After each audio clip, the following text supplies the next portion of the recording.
You're now tuned in to LWAP Radio. I got my man Lenny on the set. We want to sit here and talk about success stories. We want to keep painting this visual confirmation that as soon as you come home, regardless, despite your fact, your past, what you went into, you have a future. You have some understanding. And I got my man, Lenny, man. Hey, how you guys doing? What's up, man? Nice for coming on the show. Thanks for coming on the show. It's my pleasure. I want to ask you, first I want to start off, I want you to introduce yourself, and also want you to give us a little brief history of how much time you served and how was that like? My name's Lenny Cherniak. I did 16 years in the feds. I got locked up when I was 21. I came home when I was 37.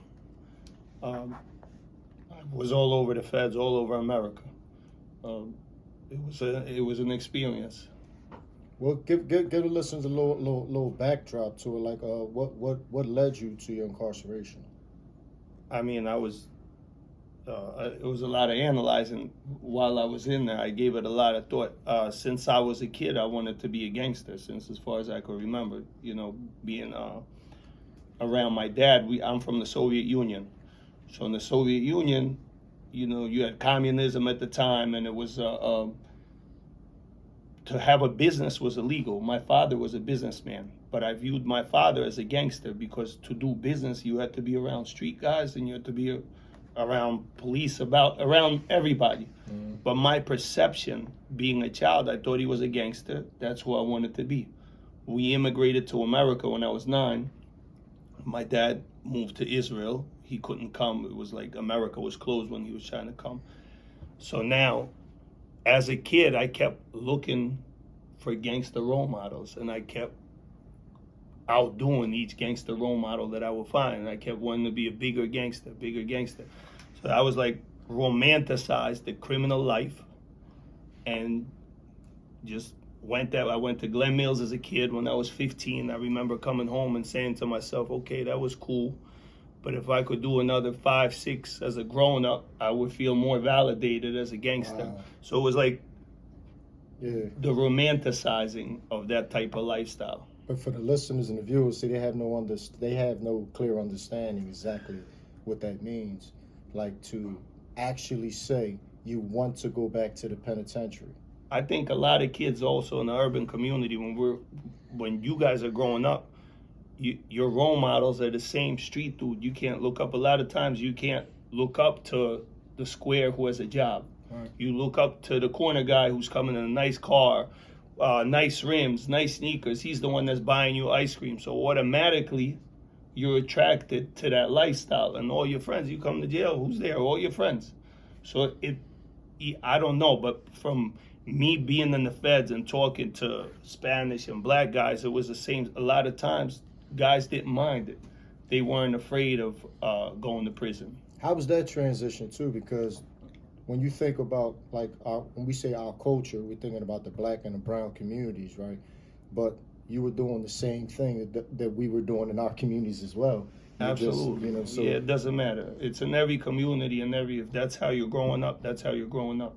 So what was your exact charges, though? Like, what did you end up doing? RICO conspiracy. We got, I was charged with selling drugs, robbing drug dealers, extorting drug dealers, kidnapping a drug dealer. I mean, I could tell you, I was 21 years old. I was a kid. I was a stupid kid. I romanticized it.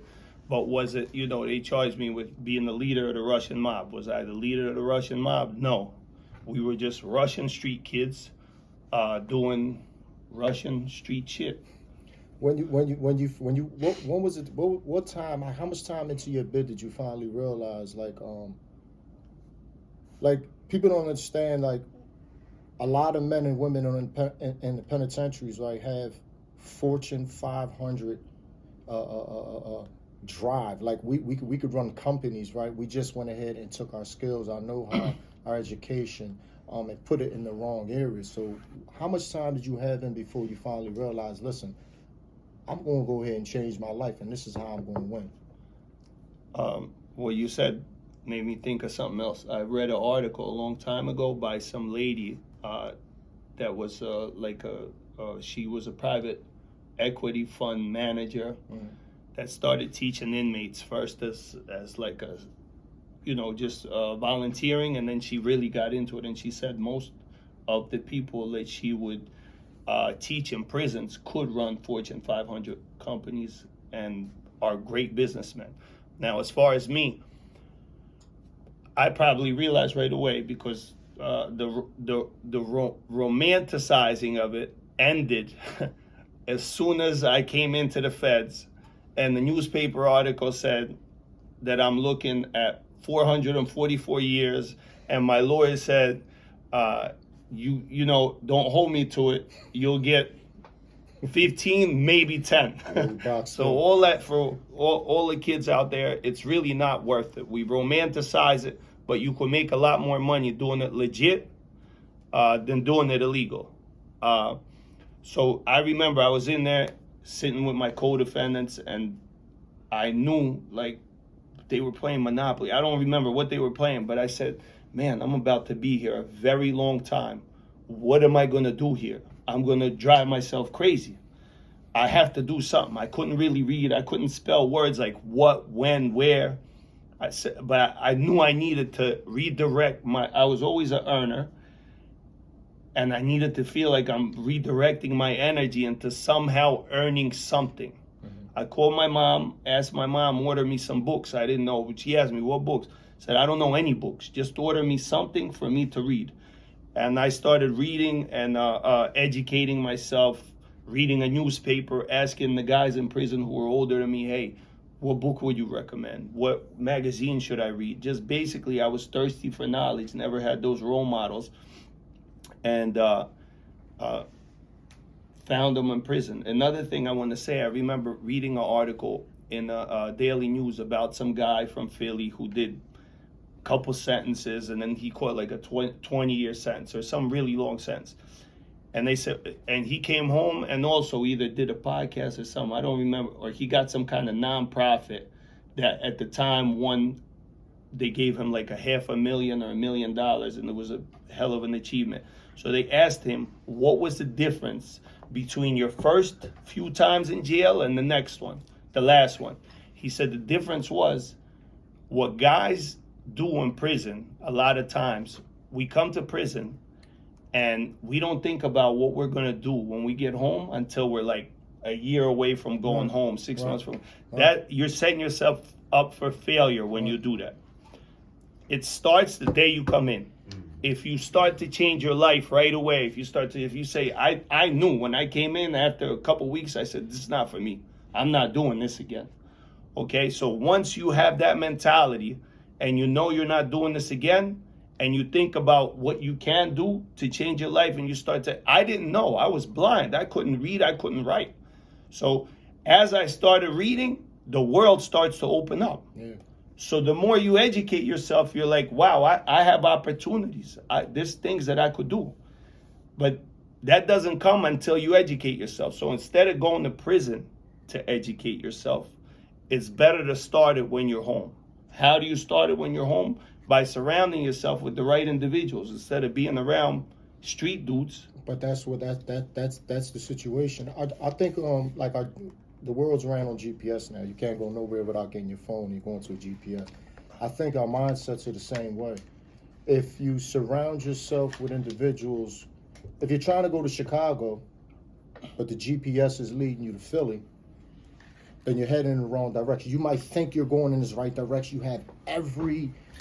You have every single intent to move in this direction, but if you're surrounding yourself with the wrong people, then eventually you're going to head in that wrong direction. So if your GPS is wrong, it's wrong. So a lot of times in our communities, my mom was borrowing money off a guy next door that I thought was a great dude. The man that she was borrowing money off of was a drug dealer. My mom hated drug selling and drug dealing, but she had to do what she needed to do to go ahead and keep our household running. This is what we're surrounded with in our communities. So if you're not focused on your present, your future, you could be going in the wrong direction and don't even know it. You might think that you're doing the right things because this is what survival calls for in our communities. So what kept you focused on the inside? Like once you had that drive, once you understood that education was key and you had to prepare yourself for the outside, what kept you motivated? Because there's times where like you feel as though like, man, I'm burnt out. Like I'm burnt out. I know I'm going, but I'm burnt out with this shit. I never felt like that. For me, like there was no chance of I couldn't fail. It was like I was so focused on success.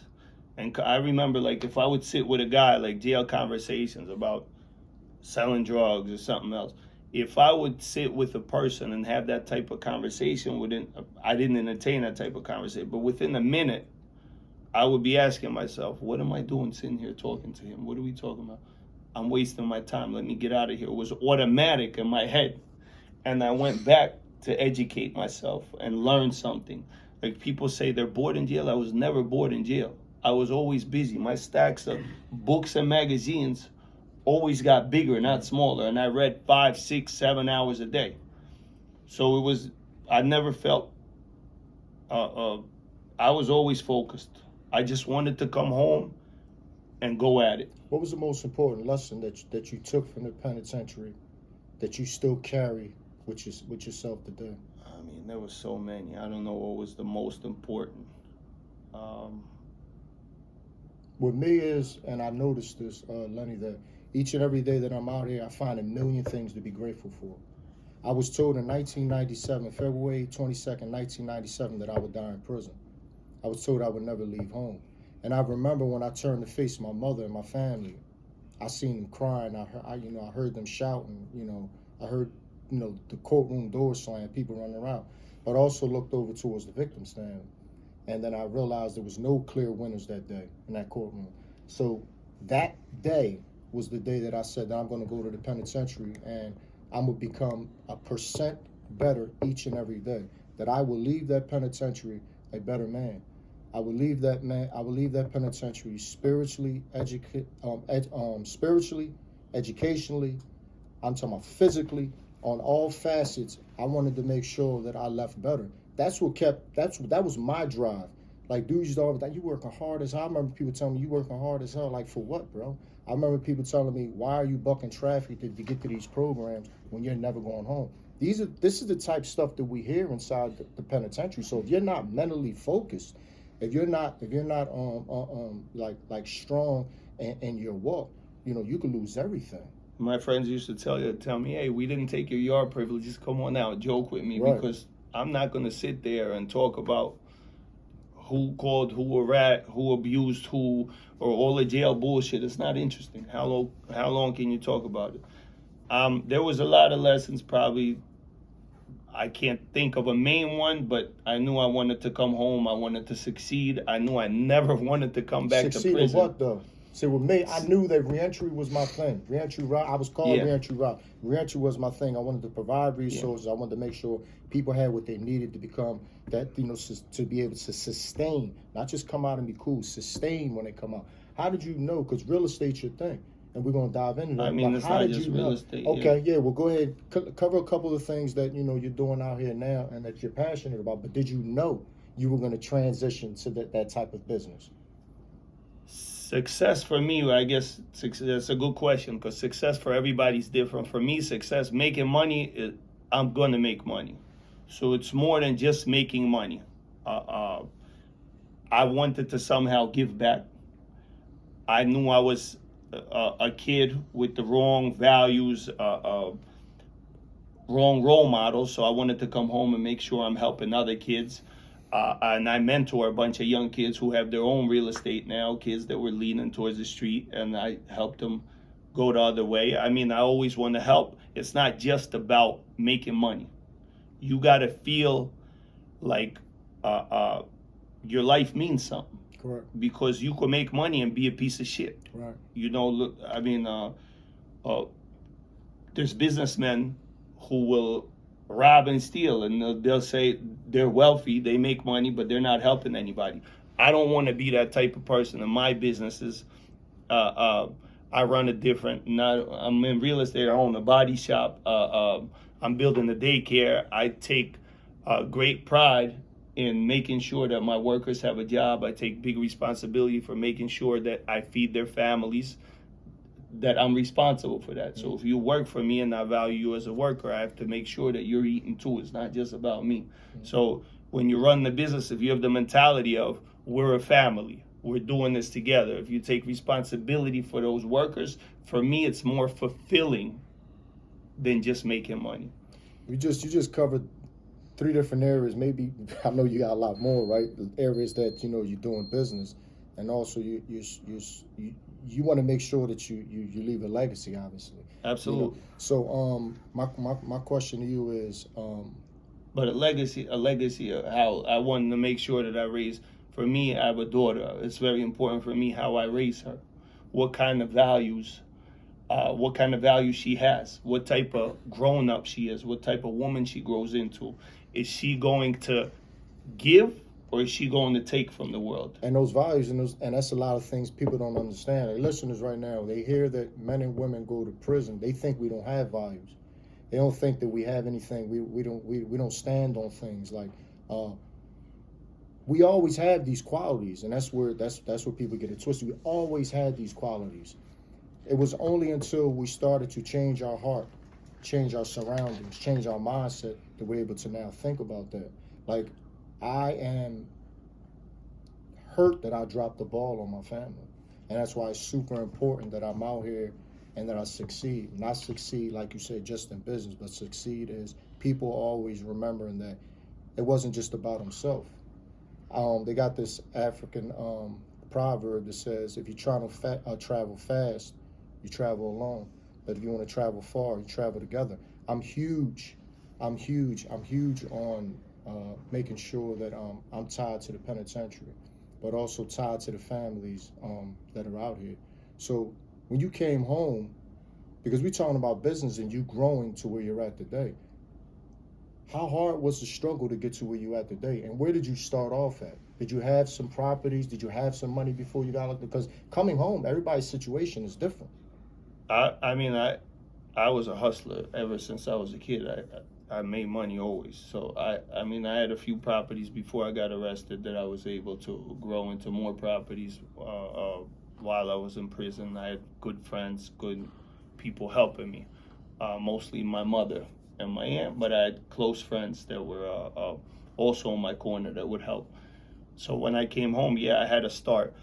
But even without a start, like I remember the first house that we did, I came home. All my friends are in real estate. I asked them, what do I buy? They kind of helped me. They said, hey, buy this house. You're going to make this much money. This is how much you're going to invest into it. I did it blindly. I didn't even run numbers. I just knew. I trusted my friends. Bought the house. At the time, I didn't really have money to rehab it. I was going to ask everybody I know, hey, lend me money to rehab it.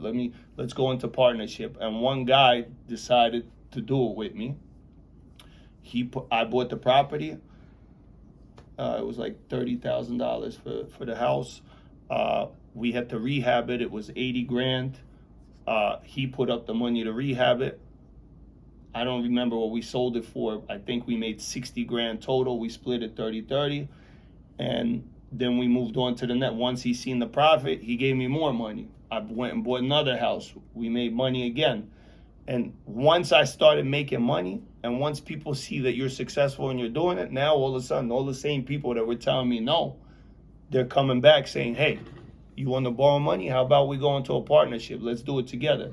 So once people will see your success, when you first come home, it's hard. I remember in jail, I used to say, if you don't make $1 million the first year you come home, you're in the way. Okay, then you come home and you realize that it's much harder than you thought it was theoretically. Do you have your credit? The most important thing when you come home. Do you have your credit? I actually had credit. I told my mom and my aunt to add me to 3 credit cards as a co-signer or a co-borrower. Piggyback. To give me credit. So I foreseen that because before I went away, I was already into real estate. So now I come home with a good credit score, but I have no tax returns. So to go borrow money from a bank, they're going to ask you for 2 years of tax returns. If you don't have those tax returns, how are you going to borrow? They don't know who they are, who you are. They need to know.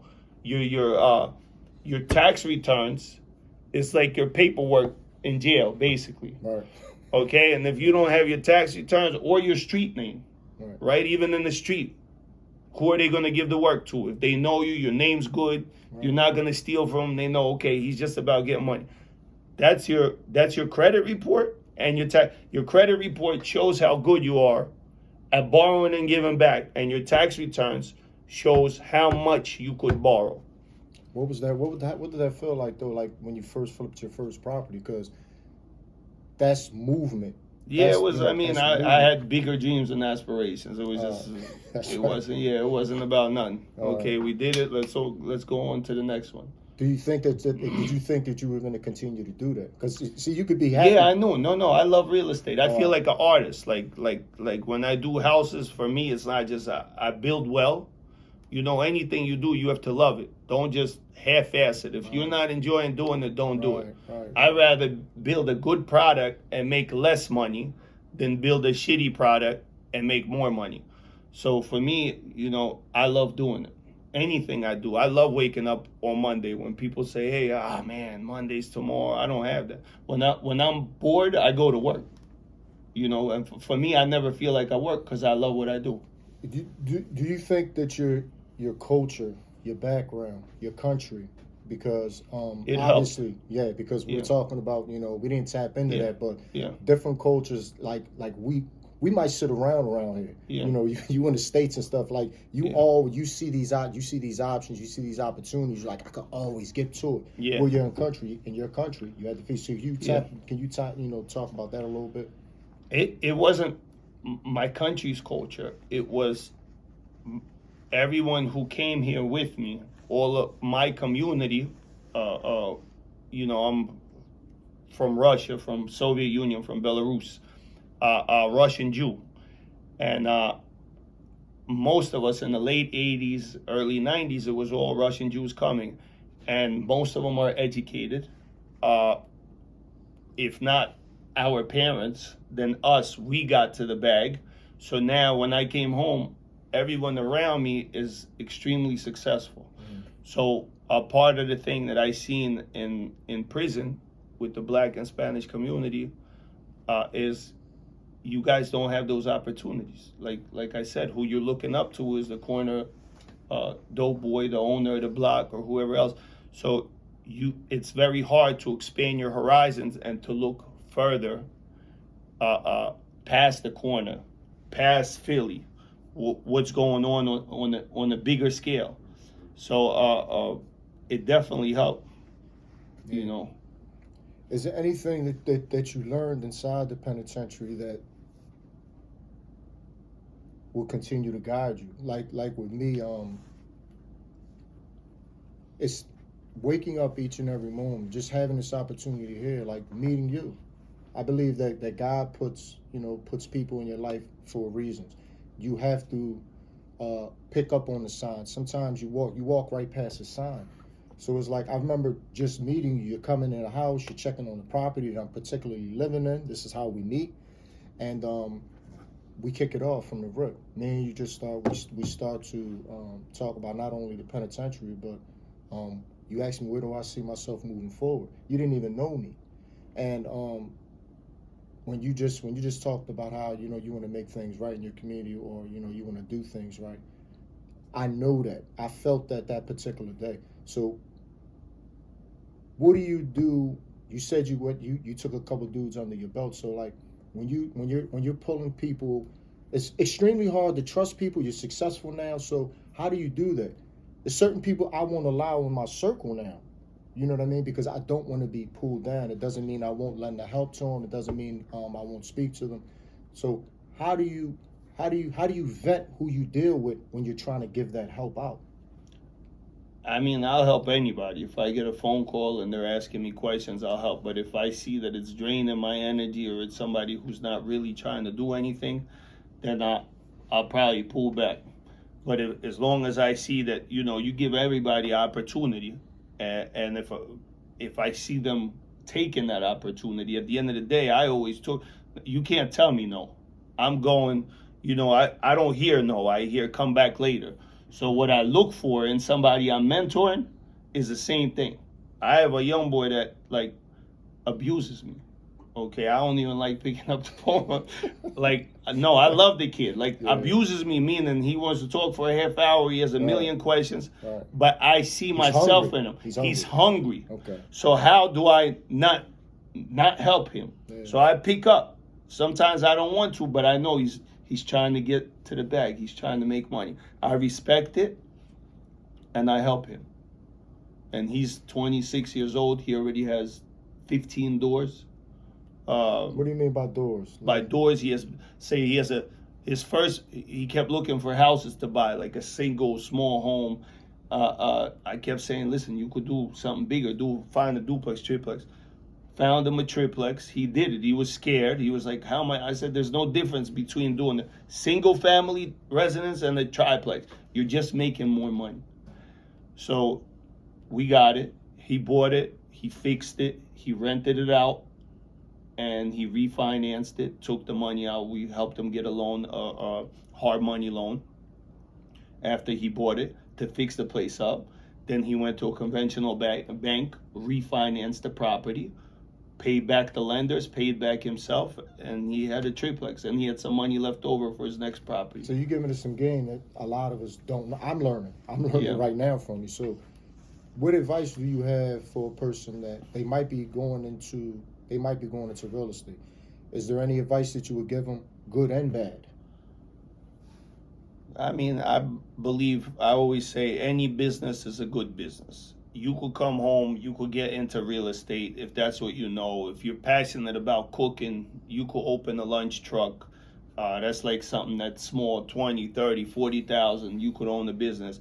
I mean, anything that you're passionate about, you could do. It's not so it's not like, I'm not going to say go into real estate. If you're passionate about real estate, a guy who's passionate about real estate, he's already, by the time he's coming home, he understands what, if you're coming to me in prison, say like before you're coming home, and you don't know what a mortgage is, if you don't know what your credit is, if you don't know none of this, you didn't take your time to learn, so you're probably not passionate about it. So I say whatever you're passionate about, learn that. If you're not passionate about anything, read the newspaper. My biggest educator was the Wall Street Journal. I remember I used to read the newspaper front to back. I didn't understand 80% of what I was reading. It was just a discipline to read it. Like about calls, puts, futures, options. I didn't even know what these things are. Today I know. Are they helping me in life today? No. But it was something I wanted to have, some kind of education that anybody who's a street person probably doesn't have. So I wanted to be well-rounded. So I used to read about anything. It would be about some other country, Brazil, this, that, didn't matter. Just different cultures. And the more I read the newspaper, the more I learned. Even somebody out here, if they just read the newspaper, if you're reading the daily news, you know more about the real estate than most people who live in Philadelphia. The trends are there. Where's Section 8 paying more money? If they're paying more money there, that's probably a neighborhood that's about to become worse. Okay, where is, like, they'll show a map and you'll see where the neighborhoods are, where there's new constructions. Where there's new construction, you go kind of like, I'm big on Kensington right now. I buy everything in Kensington because you have Temple on one side, you have Lehigh Avenue that they said it'll never cross over, and it crossed over on the other side. Penn's Landing, body of water. Yeah, Aramingo, because Yeah. it's a little further than Penn's Landing. Yeah. Aramingo's pushing this way. Port Richmond. And on the back end, you have a friend of mine, George Manosis, who invests $40 million a year into Harrogate. So you got small Kensington that's getting pushed in from four sides. How long you think till that's a completely different neighborhood? You got the 95, you got the L, everything is there for its success.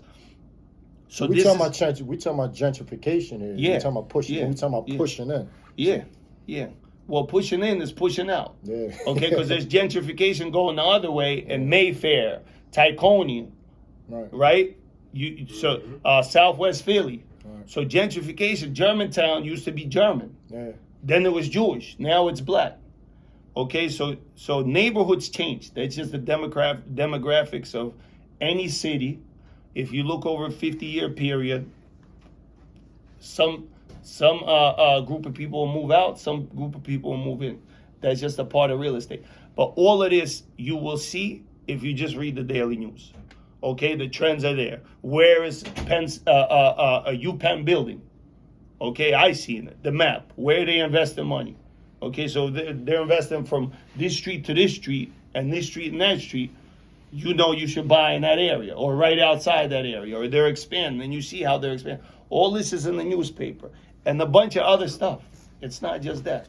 You'll see lunch trucks are doing amazing in California. They're doing $500,000 profit a year. So you say, wait a minute, we don't really have that in Philadelphia like that, like nice restaurants. You say, okay, I'm going to get a lunch truck. Or a car wash, or car washes are expensive, but I'm just giving you an example of things that you could look for if you know where to look. And I feel like the first place to start is a newspaper. I want to talk about the education aspect, because reading a newspaper is education. In the penitentiary, they withhold, I don't know about in the feds, in the state, because I've been in about 5 to 6 different state institutions, they withhold education. So people who have indeterminate sentences, you got 20 to 40, 30 to 60, 48. Me coming in with a life sentence, when I would sign up for educational programming, workshops, groups, you name it, I would be on a huge waiting list. Or they'll tell me I'm not even eligible to get into this particular program or educational opportunity because they told me flat out they didn't believe that I would leave the penitentiary. So it's important. But what were the programs? Like what kind? Like anything, anything from trade certifications to trauma workshops to reentry. Okay. And the reason that when I got into the reentry space, I was the very first facilitator to be hired by the DOC to go ahead and facilitate RSO groups, reentry service office groups. But what ended up happening was they would tell me that the criteria was people 18 months or less. So I had lifers. I had dudes 20 to 40, 30, 60, never stopped believing that they would go home one day, right? So those programs were important to them. But Pennsylvania only allows 10% of their courtroom size to go ahead and be one lifer. So we're talking about one lifer in the entire 15, a class of 15. You understand what I'm saying? So in the feds, it's mostly inmates teaching inmates. Any kind of programs you got, somebody came, some accountant came and is teaching accounting. Some real estate developer came and he's teaching real estate. So we mostly teach ourselves. Personally, I used to ask my friends or family to order me newspapers, order me books. It's possible to order books through a library system in the feds, but it's very hard. So I used to have my family help me with that. Prison system, the feds and the state is messed up, but that's a whole I think it's set up to fail. To fail, yeah. They're not. It's not like they're educating. In other countries, it's about the other countries' jail system is made to rehabilitate. In America, it's made to punish. Right. Okay, so it's not about rehabilitation. Other countries understand that, okay, this guy's going to come home. How are we setting him up to make sure he doesn't do this again in our country? So I think we're a very long way away from this jail system changing. And this is why we do. This is why we do what we do. This is why you're here today on LWAP Radio. And that's my next question. Like, what would you tell somebody that is serving time, men or female, male? What would you tell somebody that's in the penitentiary right now that believes that their chances of success are impossible? Because you hear it all the time. Like, we know certain dudes. Like, we were talking about somebody when I first met you about who I know, and he's doing great out here in the podcast and the stuff like that, right? But it seems like there's very few in between success stories. We know them, society doesn't know. But that's why you're here on the show. So what would you tell somebody on the inside, man, that's like, that's struggling with that? I think if a person is not sure and they think they won't succeed, they probably won't.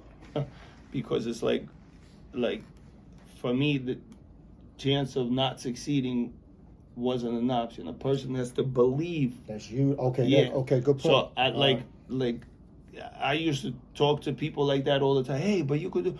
It was always at the end. They always won with their negativity, where I would just say, you know what, I'm done. It's not. You can't.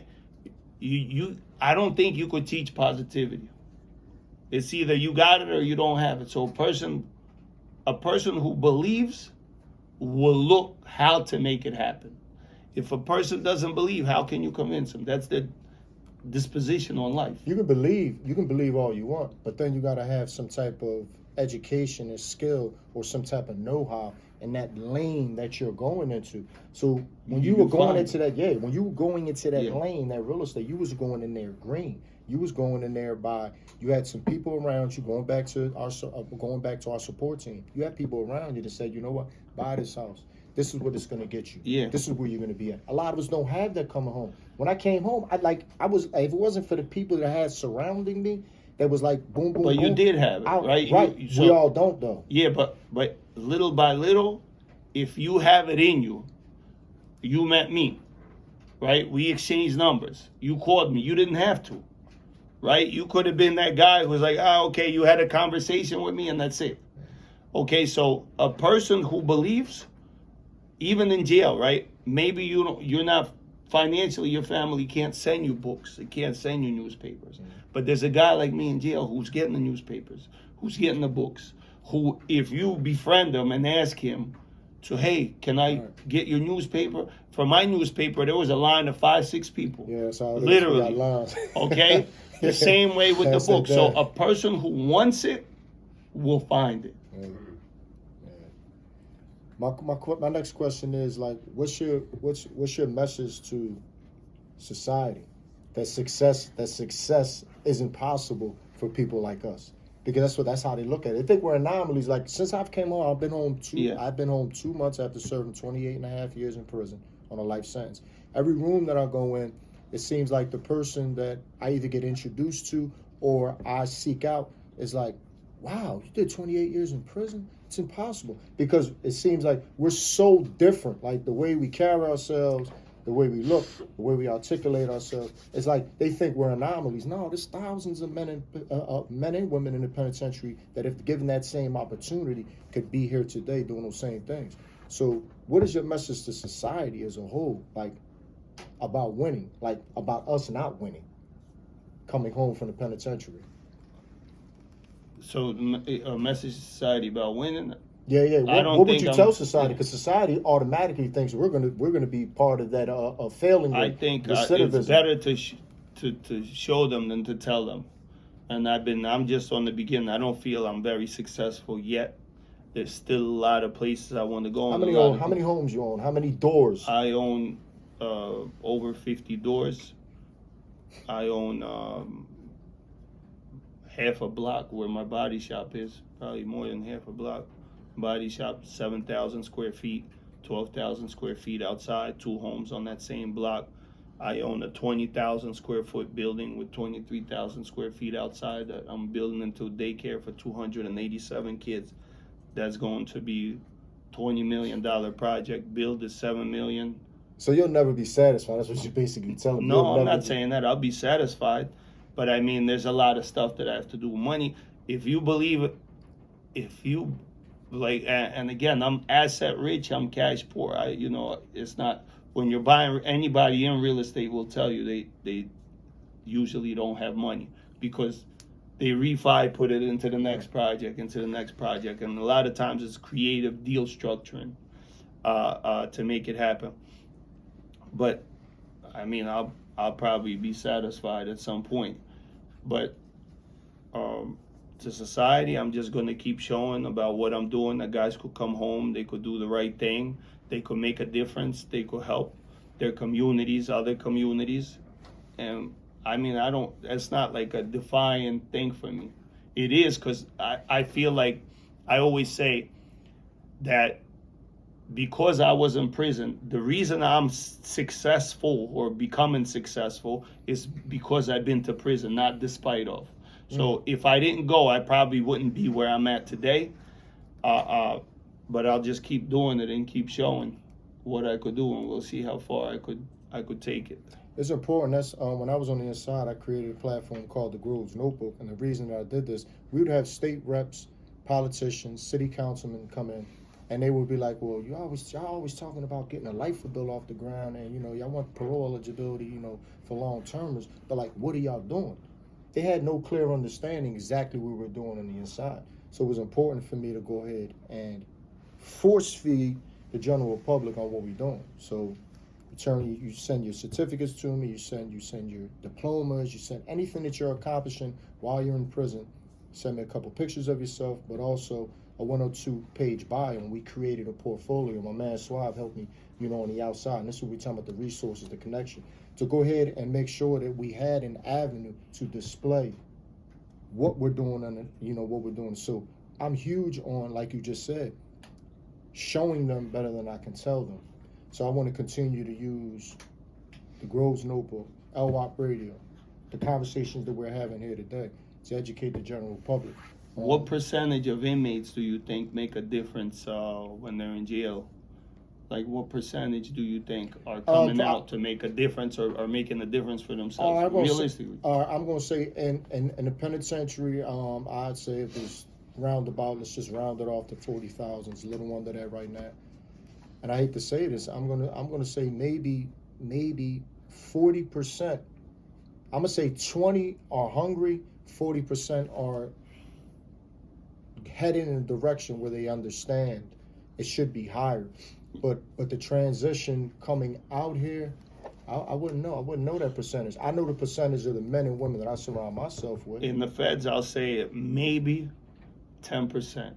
Maybe 10%. 90% are gonna come out, do the same thing, or they're just, even if they don't, they're not doing anything. Why is that the case though? Why what made your story different? What makes my story different? What makes the men and women we're talking about? We want to change. We were at 10%. But that's not saying, that's like, we could change that, but to change that, you got to change the prison system, which is bigger than us. We could help with that because we understand the prison system. We understand what it needs. But the way it's set up right now, 90% are going to fail. Right? They got the statistic that when I, that's my field. Reentry's my field, and I study the way close to 1,000 men and women come up for parole each and every month. I studied it for a 5-year window. It's either 47% actually are granted parole, and the other 53 isn't. Or next month the numbers flip flop. So it's impossible for not to have one particular month where the parole board seen 70% of men and women that were capable of coming home and being productive members of society. So I know the system is built to fail. I sat in the rooms with the parole. That was my job. I was sitting in the room with parole because I needed to know how they thought. I needed to know what I needed to go ahead and tell the men that were coming in the room what the parole board was looking for. So what we're saying here today is, that's what I'm saying, I know what you're saying, that you got to want it. You have to. You got to be hungry. If you don't want it, you have to be educated. Yep. You have to surround yourself with the right people. You have to go about like what you said. The opportunity, me meeting you through somebody, we both had the same acquaintance. Like you said, it could have just been like, damn, that was a great guy. We had a great conversation that particular day. No, I seen your hunger, and when you said that there would be certain things that that you would be willing to do with me too, business wise, that kind of put a fire under my ass too, because there was certain things that I wanted to dive into as far as recovery house, having a parole ready house for men and women coming home from penitentiary. And I remember you telling me, you said, man, you got, if it makes sense, man, if it makes business sense, man, you're doing it the right way, you're doing it for the right reasons. You told me flat out, you said, man, I'll build it. So, that right there, that kind of like put a fire on the mass, and that's why I'm doing what I'm doing here. I want to ask you, where do you see yourself, though, in the next 5 to 10 years? Because you're ambitious, so where do you see yourself in the next It 5 to always 10 years? changes. Yeah, it always changes. But I hope to finish this daycare, and then build a few more, and maybe sell it to private equity or keep it. I mean, I have an idea. One daycare is worth a certain multiplier. Businesses are sold on multipliers. So if your average business is sold on 2.5, 3 times, anywhere from 2.5 to 4.5 times its net profits. But if you have a business that's big enough, if you have multiple locations, they're big enough, then the multiplier changes depending on the business category. And the daycare business category, it changes from 7 to 9. So now the same daycare, if you have one, if it's making $1 million, is worth, let's call it 4 million. If you have 5 locations, that same location is worth anywhere from 7 to 9. So I mean, that's business wise, that's where I see myself going right now, but it's subject to change. Do you ever see retirement? Because you don't seem like a retirement type Well, of dude. I like this. I told you, like, I Yeah. love working. So for me, it's not really work. I just like putting the deals together. I like making the difference. For me, daycare is education, right? So I'm not building the daycare just to make money. I'm doing grow gardens to teach kids to grow vegetables, how it applies to them. This is food that they're going to eat. I want the best education because for kids, 0 to 3 is the most important age for development. How you develop the first 3 years is a big factor of how you'll be when you're 20, 25, 26. So I want to build a product that is very small out here. There's not a lot of good daycares. And then I know the money will come. So money, if you're focused on the money, Solely on money. you probably will never be successful. Mm. Okay, and I tell young guys this all the time. Don't think about what car you want to drive, what airplane you want to buy, or whatever.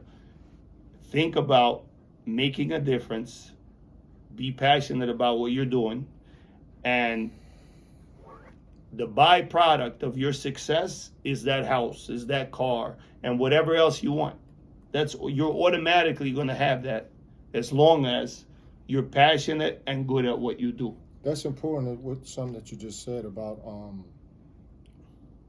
doing things for the right reason. When I was in the penitentiary, I worked in the law library for over 15 years. I surrounded myself with, I remember when I first came to Graterford, and may he rest in peace, Marco Maldonado, Mujahid, good friend of mine. As soon as I got into jail, he said, "Listen, man, you working in the law library. You're working in the library." But I'm like, "Nah, man. At the time, I just got my trade certification. I believe that was where I was going in electronics. So I was like, I'm a hands-on type of dude.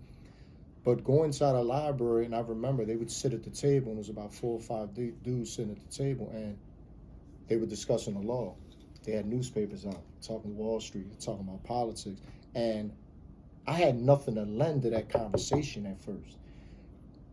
I told myself when I went back to the block that day, I said, I'll be damned if the next day I come, I don't have something to lend to that conversation. They say if you're the smartest person in the room, you're in the wrong room. You want to surround yourself with people you can learn yourself from. So learn things from. So it took me to rewire my brain to understand this is where I wanted to go. I had read this book one time, and my apologies to the author that I don't remember the name, but it was talking about a 16-year-old kid getting a car. And when he first got his car, his father said, "Listen, I'll buy you the car, but what I won't do is help you fix it or put the things in it so you may want." So he went ahead and wanted the system. So he went to the system place, got himself a system, brought it back. You can learn everything on YouTube now. So he went ahead and got the system. He worked on the system the whole entire night. So he cuts on the car, cuts on the car, he hits the lights, he puts on the radio, it's jumping, it's banging. The system sounds nice. So he wakes up the next morning. And when he gets up in the morning, he gets in the car, he hits the ignition, he hits the music, nothing happens. He messes with it for about 15 minutes. So he can't wait. He goes to work. When he comes back from work, he gets in the car again, hits the ignition, puts on the lights, hits the radio, the radio comes on. He can't realize why the radio doesn't work during the day, but it goes in here and works at night. So when he finally got back to the house, he lifted up the hood. What he realized was he wired the radio to the lights instead of the battery. So I use that analogy because if you don't wire your brain correctly, it's only going to work some of the times. It's important that we rewire our brains the right way to work accordingly every single day. And that's why I'm here today. I had to change my life. I had to change my surroundings. I had to change my educational background. And most importantly, I had to change my heart spiritually. I was told I would die in prison. I am never going to stop saying it because I am here because of God and my life changes. So my question to you is, I kind of want to end this with, family. Family is important to me. What are you doing? Do you have kids? Because we never even discussed I have a that. daughter, yeah. Okay. What will you, because you just said the first 3 years of her life, and we don't have to get into her age or anything like that, but how important is it that you instill all the things that you've learned after the penitentiary that she knows as far as moving forward? Well, it's the most important. Yeah, of course. That's my biggest investment is my daughter. So all the other stuff is, of course, less important. You're doing it. Anything you're doing it for your children.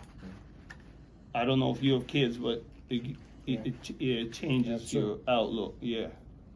And I say that because I lost my daughter during COVID on the inside.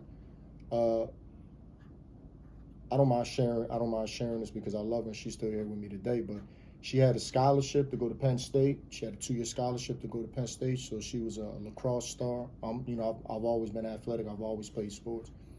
And her girlfriend breaks her arm her senior year. They prescribe her girlfriend Percocets. Our daughter never did drugs in her life, but that's her friend. That's her surroundings. That's her, that's who she deals with. She ended up taking a piece of Perc, and from the age of 18 to 27, she struggled with addiction. She wasn't on the streets. She wasn't, stealing to go ahead and supply her habit. But that's the trajectory that life sent her down. So in 2020, she ended up coming down here to visit her family in North Philadelphia. I'm from North. And when she was down there, she purchased a Percocet off the street, which she never did before. And it took her life. So that's something I will always live with. That's my drive. I have a son out here, he's 28 years old. I have 2 grandchildren. And I live vicariously through them. I'm going to make sure that they win. So going back to your point, family is super important to me. People don't understand that when they hear us talk because they think we're selfish individuals. If you went to jail, you had to have a certain amount of selfishness in you in order to go ahead and abandon your family, your loved ones, and everything that you ever tried to create.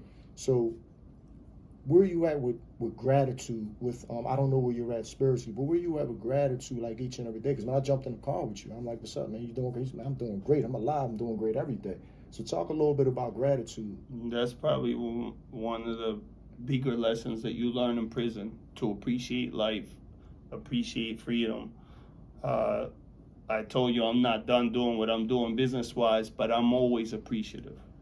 I don't ever feel like I could do much more, but I'm appreciative of what I have today. I'm appreciative. I'm thankful. Okay. And even when sometimes you struggle, you're always going to struggle mentally in certain aspects. I always am able to say, okay, this is a struggle, but it's nothing. I'm healthy. I'm happy. I have other things going on. It's like looking at your cup half full or half empty. So as long as you have a positive perspective, like that negative person in prison or anywhere who is always going to win with the negativity, the same way the positive person always sees the cup as half full. So it's okay to feel bad, to feel down, but you could only do it for so long. You got to shake yourself off and say thank you. And as long as you have the perspective of saying thank you to life, to God, to whatever you believe in, opportunities, yeah, you'll be blessed with more opportunities. I want to go ahead and, first of all, you got any questions for Len? You got any questions for me? Send them in. We're gonna get back to them. We're gonna answer them. Before we leave, I want you to speak about, exactly. I want you to talk about your body shop, where it's located, anything that you got going on that you might want to go ahead and get out there to us. Yes, I mean, my body shop is on 2838 D Street, Evolution Auto Body. It's in Kensington. If you want your car fixed after accident, give us a call. But really, it's not. That's just something. That's just. I don't Phone even. number. Yeah, I don't even know my phone number. We'll get it. Maybe it's. We'll get it. Yeah. We're online. We're on Instagram. We have a strong presence. 8,400 followers, all organic. Is that the only platform you're on, Instagram?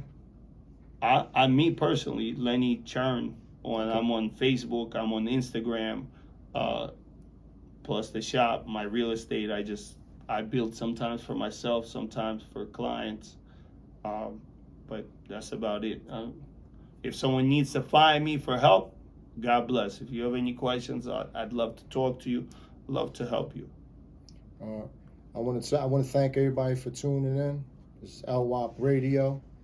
Tune in to FetLife Station. All major platforms. We're here every Friday from 11 to 12, 12 to 1.